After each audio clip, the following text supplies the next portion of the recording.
Olá, eu me chamo Larissa, eu sou graduanda de Química da Universidade Federal de Viçosa, do campus Rio Paranaíba, e irei falar sobre a análise da composição química do grão de café por CGEM para identificação de compostos que influenciam a qualidade da bebida. Bom, o café é a bebida mais consumida mundialmente, e o Brasil é o maior produtor e exportador desse fruto, dando destaque a Minas Gerais nessa produção.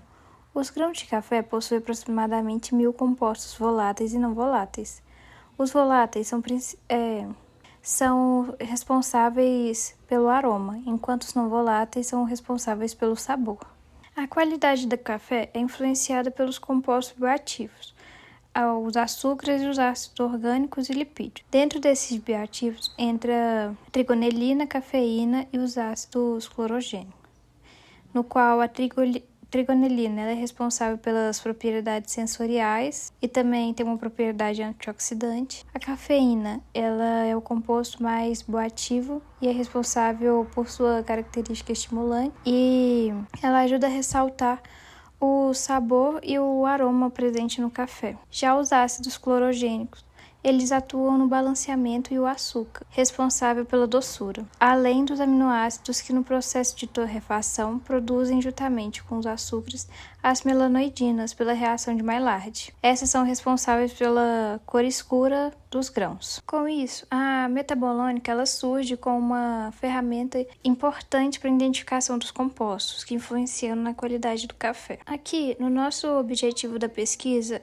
é estudar os compostos não voláteis do grão torrado e analisar os compostos que possam estar relacionados com a nota sensorial do café. As amostras utilizadas foram da safra de 2021 no campo de variedades Francisco Melo de Palheta, localizado às margens da rodovia MG 230 da UFV-CRP. Para isso, foi os seguintes passos para preparar nossas amostras. Primeiro, pegamos amostras torradas no ponto ideal. Logo depois moemos com nitrogênio no moedor. Assim que moídas, passamos na peneira de 20 mesh. Logo após passar pela peneira, elas são guardadas em um tubo Falcon e armazenadas a temperatura menos 80 graus Celsius. Bom, nós separamos as amostras em dois grupos, notas acima de 80 e inferior a 80. Também foram utilizados dois modelos estatísticos de análise multivariada, no qual foi a análise de componentes principais, a PCA, para separar os genótipos em função da nota sensorial, e um modelo de análise discriminante por mínimos quadrados parciais ortogonais, que é OPLSDA, para identificar os principais compostos que influenciam na qualidade da bebida. O trabalho utilizou uma abordagem de análise metabolônica não alvo, de amostras processadas de acordo com o protocolo SCA. Para chegar ao CG foi necessário preparar minhas amostras, e esses são os seguintes. Primeira coisa, foi pesado 50 mg da amostra com 1 ml de metanol como solvente extrator, seguindo o padrão interno de ribitol. Depois foi feita a sua centrifugação. Após isso, secou-se o sobrenadante em 500 microlitros, até restar apenas o sólido. Logo em seguida foi feita a primeira reação de derivatização, a oximação. O sólido secado do sobrenadante foi acrescentado com 50 microlitros de metociamina em 20 mg por ml. Após esse acréscimo, passou-se pelo aquecimento a 65 graus Celsius e foi resfriado durante 5 minutos. Depois disso, passou para a segunda reação de derivatização, a acilação, acrescentado com 50 microlitros de BSTFA, e assim passa pelo aquecimento novamente, e assim estará pronta a minha amostra para ir para o CG. Os dados brutos obtidos pelo CG foram processados utilizando um programa chamado MSDAO, e esse programa realiza um alinhamento de deconvolução de picos cromatográficos. E os dados após esse processamento foram analisados pelo programa Estatístico Metaboanálise para a análise estatística multivariada, e assim indo para a PCA e a OPLSDA. Esse gráfico ele representa a PCA, no qual ela foi separada em dois grupos, com cafés com notas acima de 80, que é referente à imagem verde, e café com notas menores de 80, que é referente à imagem vermelha. Os valores de PC1 foi de 16,3%, enquanto a PC2 foi de 17,8%. Nosso objetivo fosse que os valores tivessem uma variação maior entre eles, para poder ter uma identificação melhor. Mas não significa que o modelo não é bom ou não está bom. Isso pode ser justificado pela diferença de notas, que eram muito baixa, sendo que a menor nota foi de 77 pontos e a maior foi de 83 pontos. Esse gráfico já apresenta a análise de OPL-SDA, no qual apresentou valores de R2x igual a 0,175, o que significa que o modelo consegue explicar uma porção menor de variabilidade dos dados, enquanto o valor de Q2, 0,367, indica que o valor não é tão preciso para prever a variabilidade na qualidade da bebida do café, com base dentro dos picos.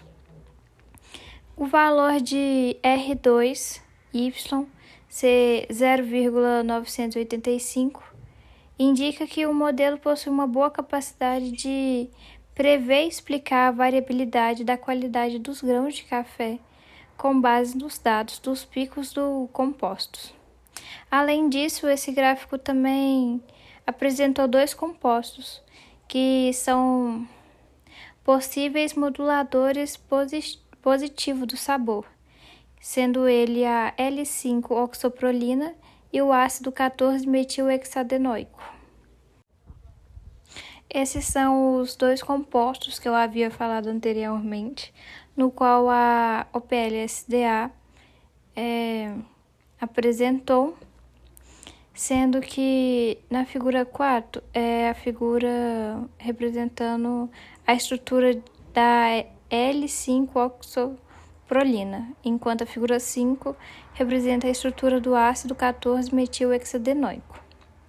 Bom, a figura 4 ela é um derivado de aminoácido, enquanto a figura 5 ela representa um ácido graxo, no qual os ácidos graxos na literatura ela é relatada como responsáveis pelo corpo do café, enquanto os aminoácidos não têm trabalhos que citam que são responsáveis diretamente pelo sabor, mas os aminoácidos no processo de torrefação eles reagem com carboidratos pela reação de Maillard, formando as melanoidinas que estão diretamente relacionadas com o gosto e a cor do café.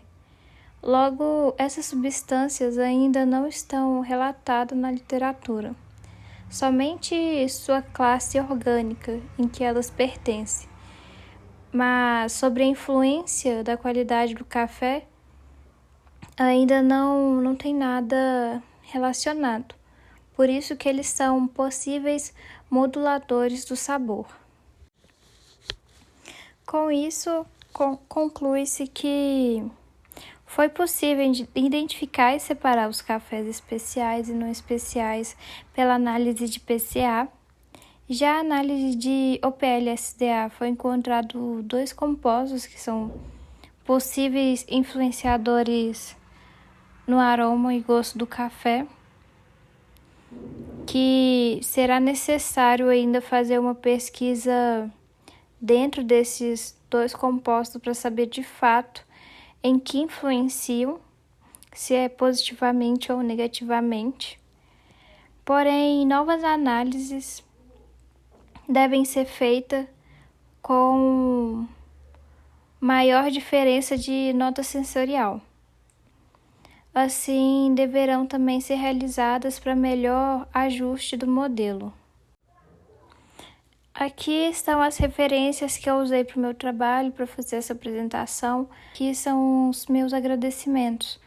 Muito obrigada.